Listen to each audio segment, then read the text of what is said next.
Wednesday Addams walked down her school corridor, feeling the cold stares of students around her. She was known for being strange and indifferent to everything, which only deepened the distance between her and others. That day, she found her younger brother, Pugsley, trapped inside a locker, gagged with an apple. Quickly, she freed him and asked who had bullied him, but Pugsley refused to say, fearing trouble at school. Suddenly, Wednesday experienced a vision of the event that led to Pugsley's capture. She realized this was a psychic power she possessed, though it struck without warning and beyond her control. Using this vision, Wednesday discovered that members of the water polo team had bullied Pugsley. Believing she was the only one allowed to bully him, she made her way to the school pool where the team practiced. In revenge, she dropped 2 bags of piranhas into the water. The terrified players scrambled to safety, but one was bitten badly.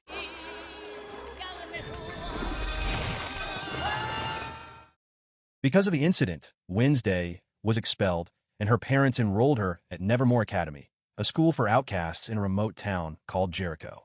That act of vengeance would change the course of her life forever. This is Wednesday Season 1. A few days later, Wednesday arrived at Nevermore Academy with her parents, Morticia and Gomez Addams. The school, where her parents once studied, was designed for freaks like Wednesday and was surrounded by forest, making escape impossible. They were greeted by Principal Larissa Weems, Morticia's former roommate. Miss Weems took Wednesday to Ophelia Hall, where she would share a room with Enid Sinclair.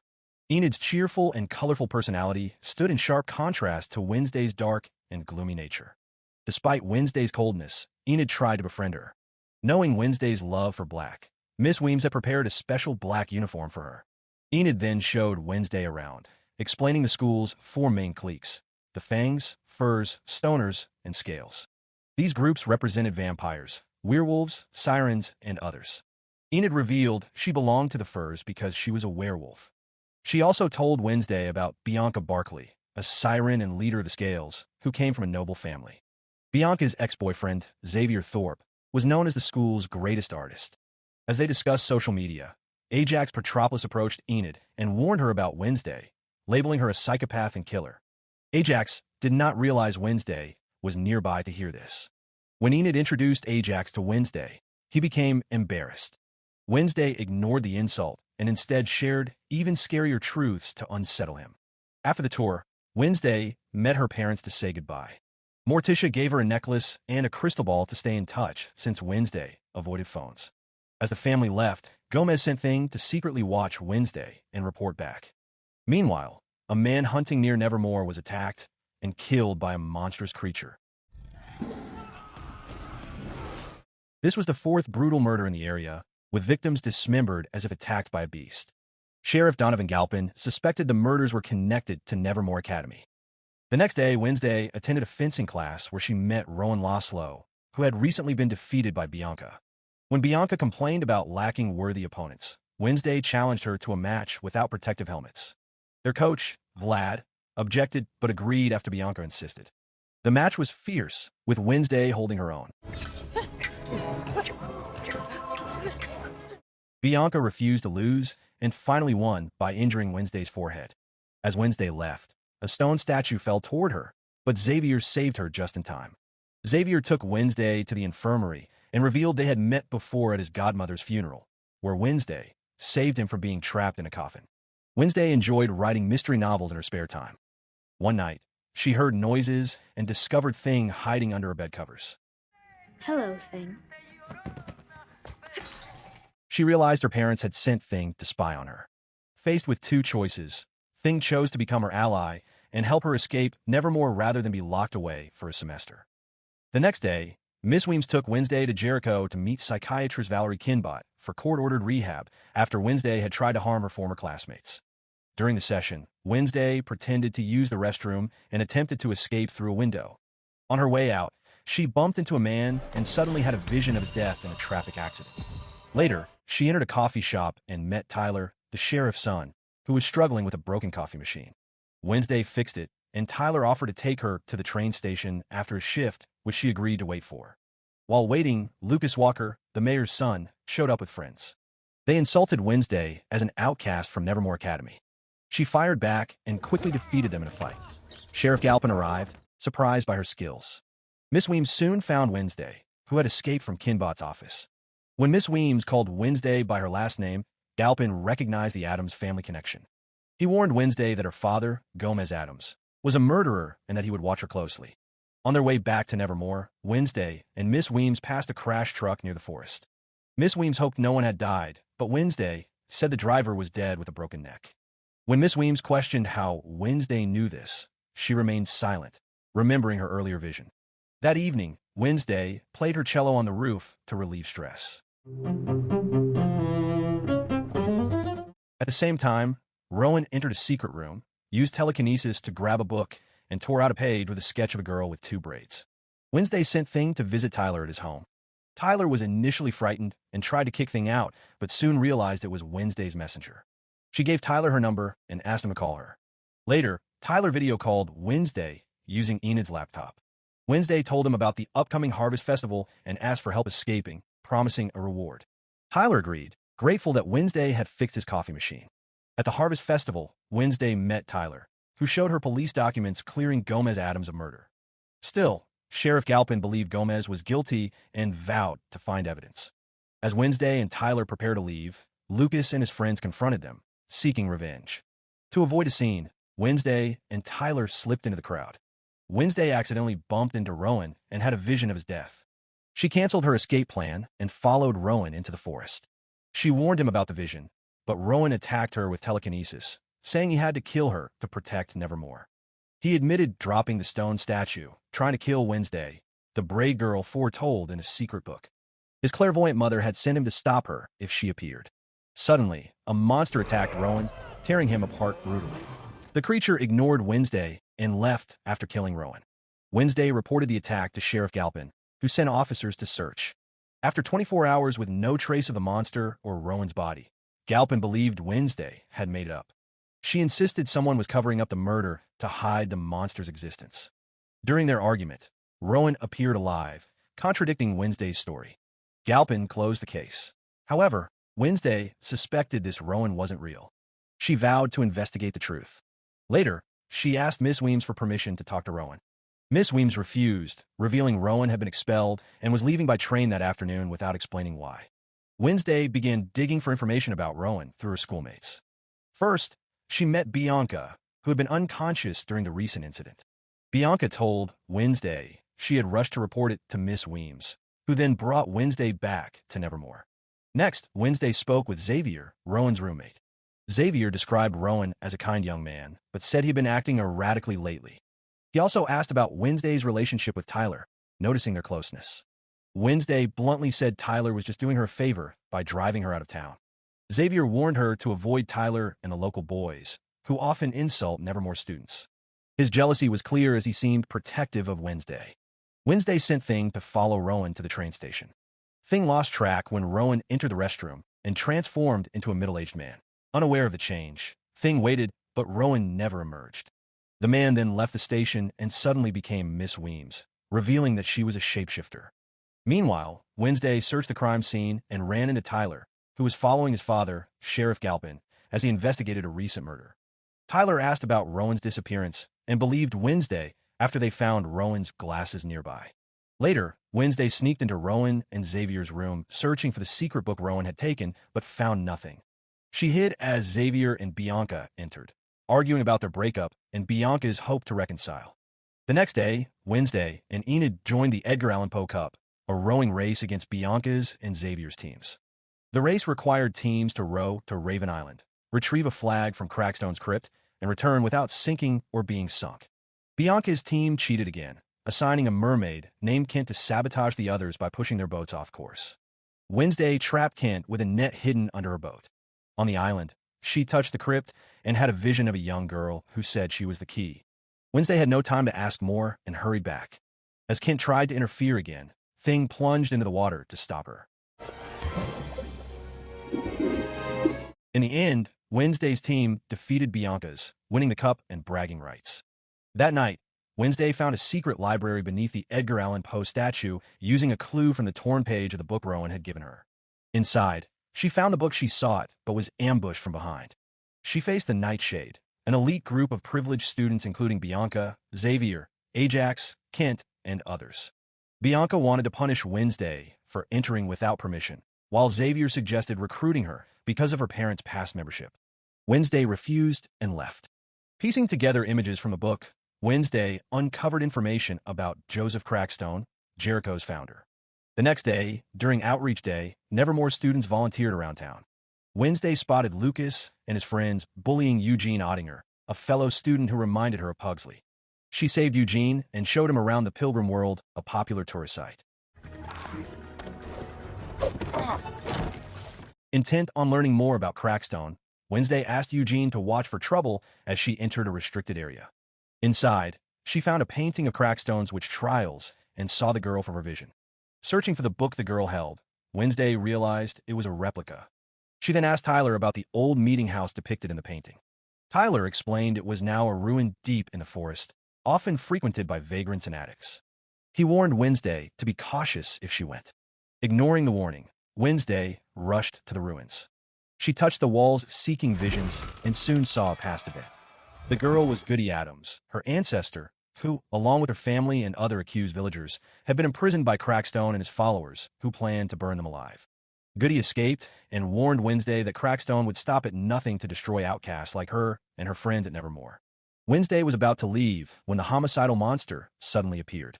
She chased after it but soon lost track. Then she noticed the monster's footprints had abruptly changed into human footprints, proving the creature was actually a human. At that moment, Xavier appeared behind her, explaining that he had come because he was worried about her. He mentioned he had texted Rowan to go snowboarding like last year, but Rowan had replied that he couldn't come, even though they had never snowboarded before. Later, during the unveiling of the Crackstone statue, Wednesday set it on fire to avenge the crimes Crackstone had committed against her ancestors. That night, a beggar fiddling with a discarded camera was attacked and killed by the monster.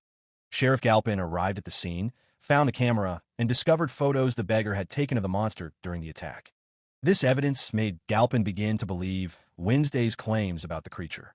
Meanwhile, Enid waited anxiously near Nevermore's gates for Ajax, who never showed. Ajax accidentally saw his reflection in a bathroom mirror and turned to stone. As a Gorgon, his venomous snake hair petrifies anyone who looks at it, even himself. At the same time, Wednesday sneaked out and visited the moor to examine the beggar's body. With Thing's help, she found that each victim was missing a limb, suggesting the monster was a serial killer collecting trophies.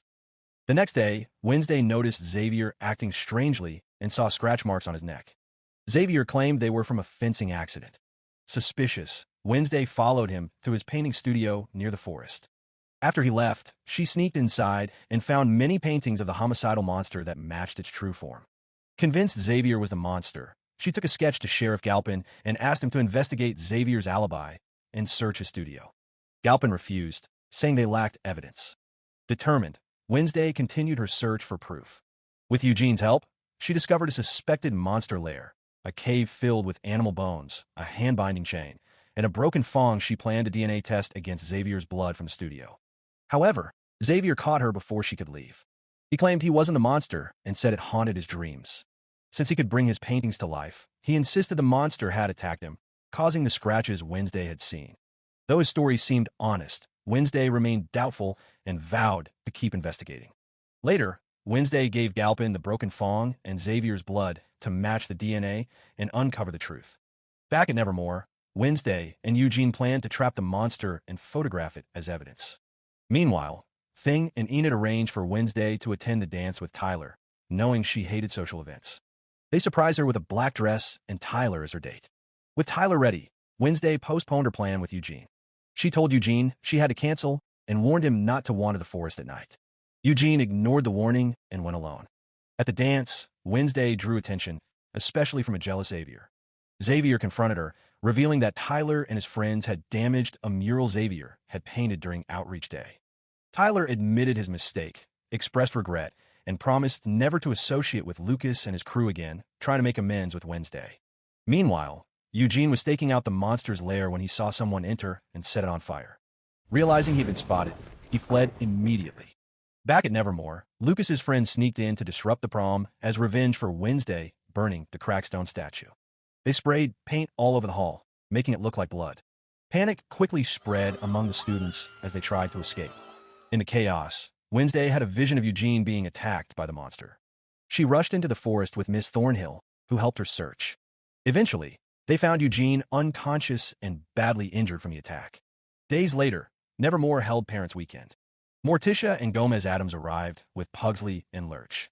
Miss Weems updated everyone that Eugene was recovering. Enid urged Wednesday to visit Eugene, but Wednesday felt guilty and refused, blaming herself for what had happened. Enid reminded her that the attack was not her fault. She also noted that the monster had not struck in a week and guessed it might be gone. At the event, Enid was quiet and distant, weighed down by pressure from her mother about her failed werewolf transformation. Xavier and Bianca were also withdrawn since their parents had never attended before. Suddenly, Bianca's mother, Gabrielle, appeared, surprising everyone. Bianca felt abandoned, as her mother had never checked in before. Dr. Kinbot reported little progress in Wednesday's therapy, so Miss Weems arranged a weekend family session. Wednesday used the opportunity to push for answers about the murder case that accused her father.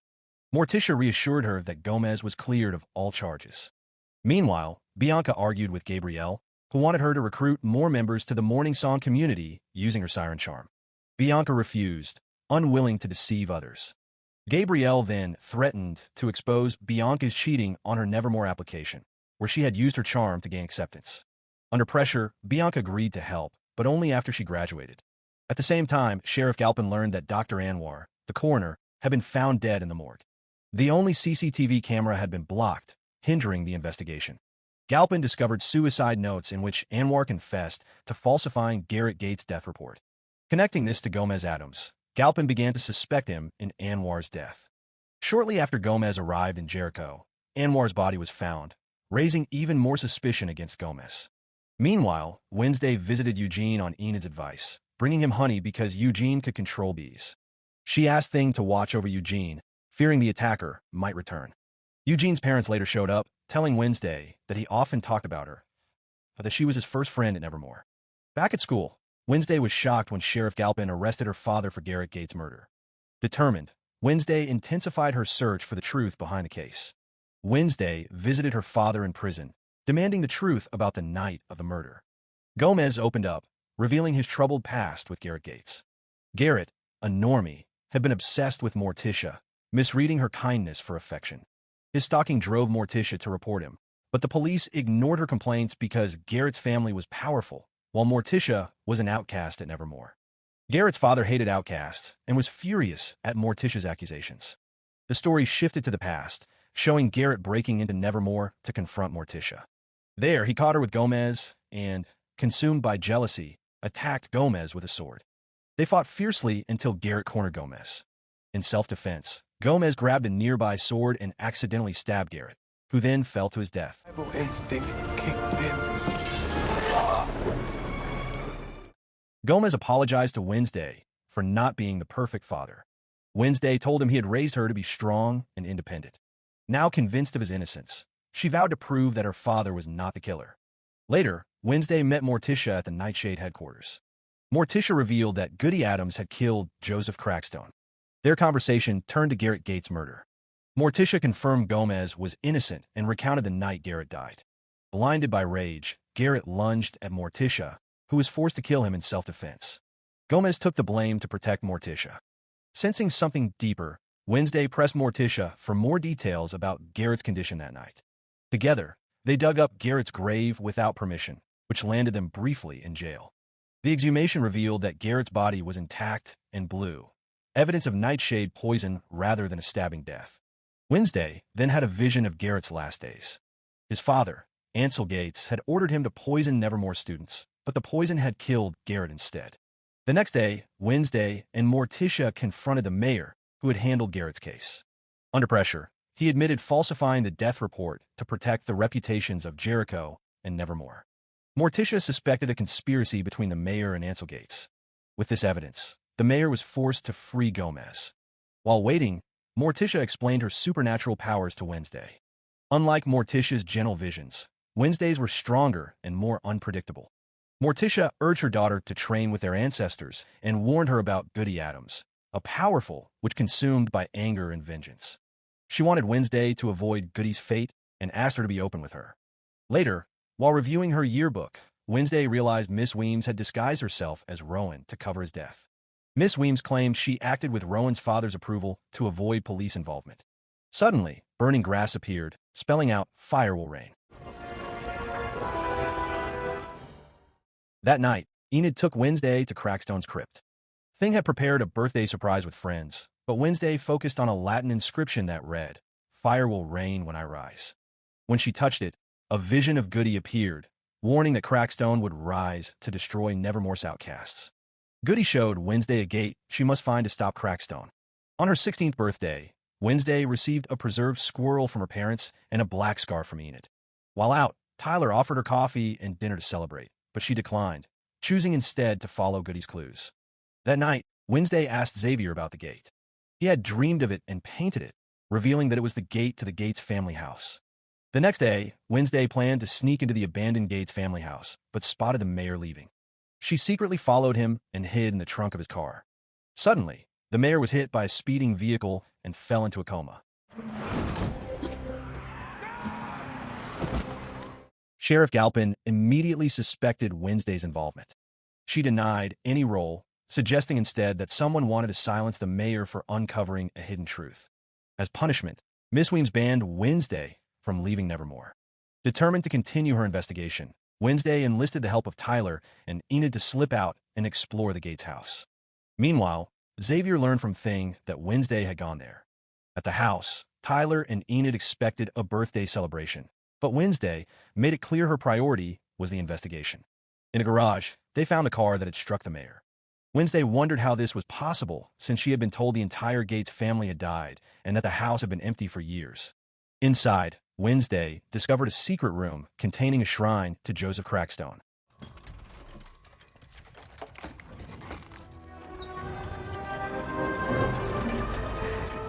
Enid and Tyler shuddered at the revelation, but Wednesday joked that her own house's altar was bigger.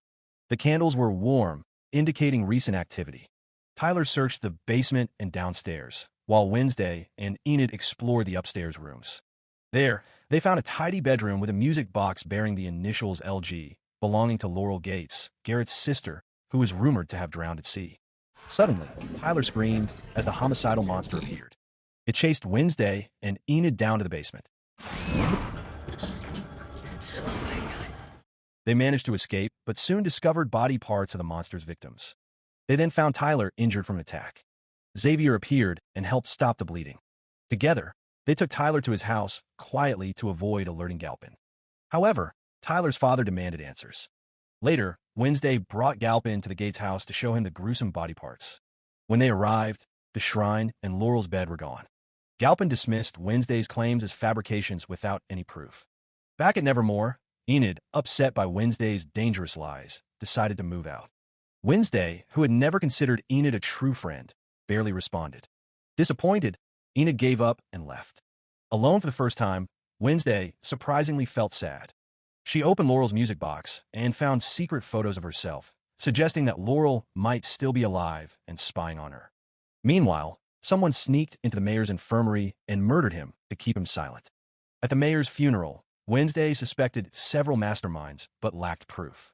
She found some comfort when her uncle, Fester, arrived to help. Gomez had told Fester everything.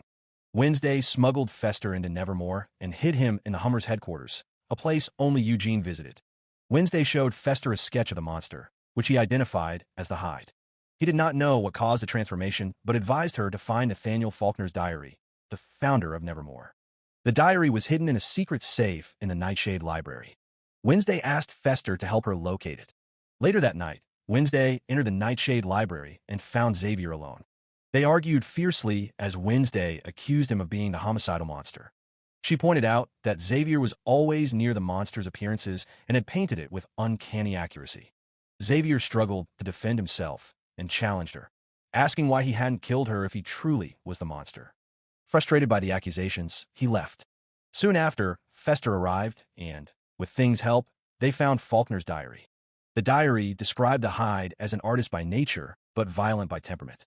Born from mutation, the Hide remains dormant until triggered by trauma, chemicals, or hypnosis. Once unleashed, it bonds with its liberator, becoming a tool for that person's dark agenda. Realizing the monster had a master, Wednesday followed Xavier and saw him meeting secretly with Dr. Kinbot by the lake. She suspected Kinbot was controlling the hide. While discussing the hide with Fester at a coffee shop, Tyler approached, bringing coffee for Wednesday. Interested, he asked about the monster that had injured him. Tyler then invited Wednesday on a date to Crackstone's crypt.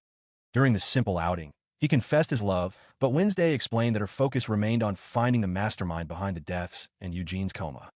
Back at Nevermore, Wednesday found her room ransacked. Thing had been attacked, and Faulkner's diary was stolen.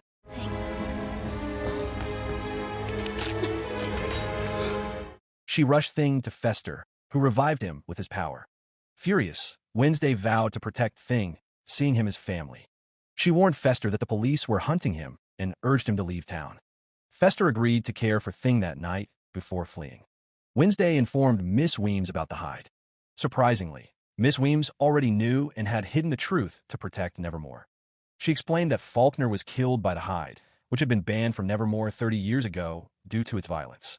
Miss Weems asked Wednesday if she suspected anyone as the hide's master. Wednesday doubted her, believing the principal cared more about her reputation than the truth. The next day, Bianca took Wednesday to the Nightshade Library to meet Lucas, the mayor's son. Lucas revealed that his father had investigated Laurel Gates' death. The British police had declared Laurel dead by drowning, but her body was never found. Years later, someone bought the Gates house. Wednesday suspected that Laurel was alive and seeking revenge. She believed Laurel had killed the mayor and Dr. Anwar for freeing Gomez, who was accused of murdering her brother. Wednesday told Bianca and Lucas that the monster was the hide and that Laurel was controlling it. She then confronted Dr. Kinbot, whom she suspected was Laurel in disguise. Kinbot denied the claims and was offended by the accusation, telling Wednesday to leave. After Wednesday left, Kinbot called Miss Weems to report Wednesday's behavior. Soon after, Kinbot heard noises coming from the bathroom. When she opened the door, she was attacked and killed by the hide. That night, Wednesday met Xavier at the painting studio, accusing him of being the hide after finding Rowan's glasses and Kinbot's necklace there. Xavier claimed he was framed, but Wednesday had already alerted Sheriff Galpin. Galpin arrived and arrested Xavier for the murders. With Xavier caught, Wednesday felt the terror of the hide was finally over. She returned to her room and reconciled with Enid, who decided to share the room with her. Later, Wednesday met Tyler at the coffee shop and told him she was ready for a relationship. As they kissed, she suddenly had a vision of Dr. Kinbot's death and realized the hide was not Xavier, but Tyler. The next night, Wednesday enlisted Bianca and the Nightshade to help capture Tyler. Bianca used her siren charm to hypnotize him, and they took him to Xavier's studio for questioning. Wednesday revealed that Tyler had inherited his hide side from his mother, a former Nevermore student in hide. Xavier knew about Tyler's mother, which explained why he had warned Wednesday to be cautious. Wednesday wanted to force Tyler to release the hide, but Bianca and the Nightshade refused to harm him, especially since Tyler had not fully transformed. They left Wednesday alone. Bianca and the others informed Miss Weems about Wednesday holding Tyler hostage. Miss Weems called Sheriff Galpin, who arrested Wednesday and threatened jail time. Tyler was released due to lack of proof that he was the monster. Before leaving, Tyler revealed that he was the hide and mocked Wednesday for accusing Xavier. I started to remember everything. You have no idea what's coming. Sheriff Galpin released Wednesday on the condition that she be expelled. Miss Weems expelled Wednesday to end the trouble. Although she accepted the expulsion, Wednesday worried about the safety of Nevermore students and townsfolk while the hide remained free. Enid comforted her, assuring her that the students had the power to fight. The next day, Wednesday visited Eugene, who was now awake and gave her an important clue. She returned to Nevermore and confronted Miss Thornhill, who was actually Laurel Gates alive. Laurel had faked her death and returned for revenge. Initially, Laurel denied the accusation, but when Tyler appeared, she admitted to her crimes and ordered Tyler to kill the normies as pawns in her plan. Suddenly, Tyler transformed into Miss Weems, revealing that she had disguised herself to expose Laurel. Miss Weems warned Laurel to take responsibility for the deaths, but Laurel injected her with nightshade poison, killing her. Laurel then knocked Wednesday unconscious and dragged her to Crackstone's crypt. Thing rushed to warn Enid about Miss Weems' death and Wednesday's kidnapping. Laurel revealed that the Gates family descended from Joseph Crackstone and planned to resurrect him to destroy Nevermore's outcasts. To do this, she needed human limbs and Wednesday's blood, as a descendant of Goody Adams who had cursed Crackstone. After gathering the items and casting a spell from Goody's book, Laurel raised Crackstone. Crackstone, seeking revenge, stabbed Wednesday and rushed to Nevermore with Laurel. Ajax alerted the Nightshade about Laurel's plan, while Bianca evacuated students and Enid raced to save Wednesday. Goody Adams appeared to the dying Wednesday, promising to save her and giving instructions to kill Crackstone. Using Morticia's magic necklace, Goody's soul entered Wednesday and healed her. Revived, Wednesday raced to Nevermore to save her friends. En route, Enid transformed into a full werewolf as the blood moon rose. Hearing a wolf's howl, Wednesday paused, sensing Enid's arrival. However, Tyler, ordered by Laurel to kill Wednesday, intercepted her and became the Hide. He attacked, but Enid arrived and fought him fiercely, ultimately defeating the monster. At Nevermore, Wednesday confronted Crackstone. They battled until Crackstone broke her sword and cornered her.